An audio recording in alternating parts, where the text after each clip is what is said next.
रोहित अमावस्या की रात में किले के अंदर अपने गले में नींबू की माला डालकर बदन पर सिर्फ एक काला कपड़ा पहने हुए आसपास 3-4 तलवारें रखी हुई, बहुत सारी नींबू की माला, सफेद लाल कपड़े, एक पिंजरे में 10-15 मुर्गियां, जगह जगह कीले ठुकी हुई, बेहोशी की हालत में खून से लथपथ पड़ा हुआ 7 साल का गोलू, खून का तिलक और सिंदूर से रोहित का रंगा हुआ मुंह। आग में जोर जोर से मंत्र पढ़ते हुए, घी डालते हुए देख रोहित की माँ उसे इस हाल में देखकर चौंक जाती है।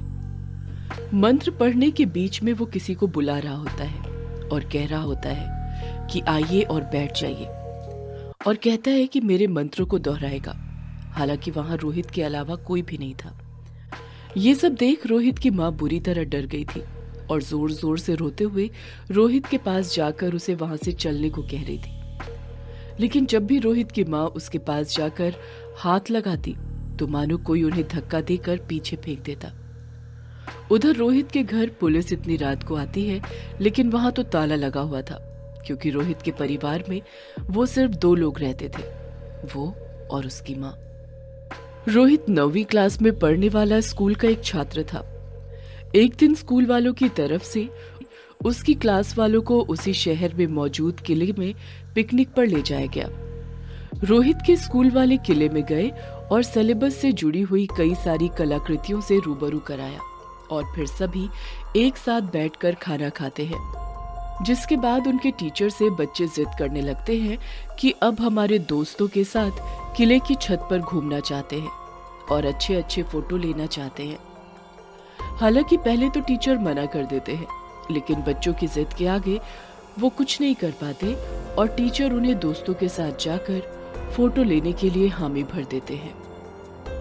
रोहित जब अपने दोस्तों के साथ किले की छत पर जाता है तो वहां उसे खून के धब्बे दिखाई देते हैं।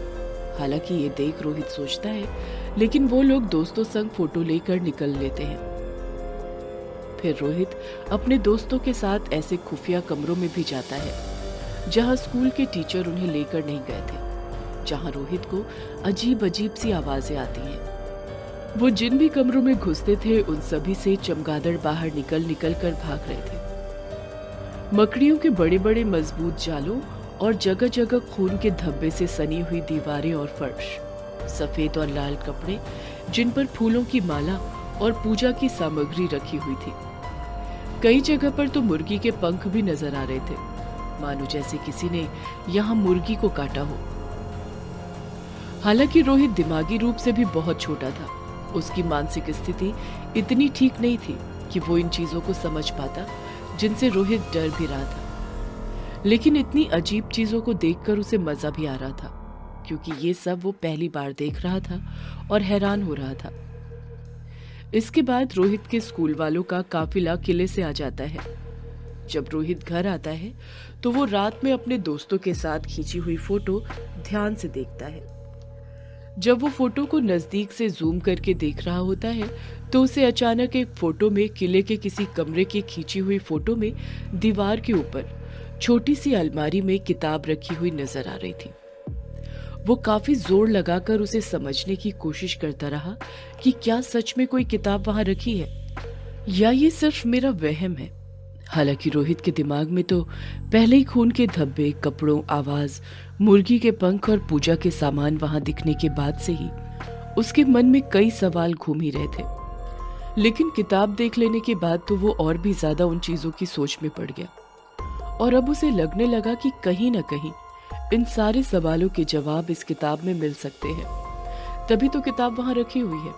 शायद इसे पढ़कर मैं इन सभी सवालों के जवाबों को पूरा कर सकूं।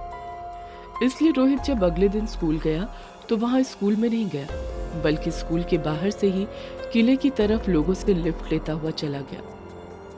और जब वो किले में पहुंचा तो उसी जगह पहुंचा जहां उन्होंने फोटो खिंचाई थी, और वहां उसे वो किताब रखी हुई मिली जिसमें लिखा था कुलदेवी एक यक्षिणी, जिसे वो अपने बैग में रख लेता है और बाहर आने लगता है तो वहां उसे एक पीपल का पेड़ दिखाई पड़ता है जिसमें उसे कागज के टुकड़े फोल्ड होकर कील से पेड़ में ठुके हुए दिखाई पड़ते हैं।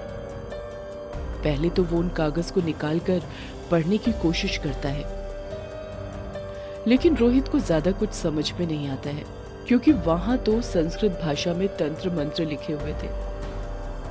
इसलिए वो उन सभी कागजों को निकालकर अपने बैग में रख लेता है। इसके बाद वो स्कूल पहुंचा।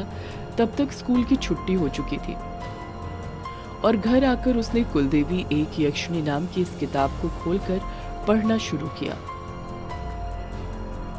दोस्तों, क्यों आई थी पुलिस उसके घर?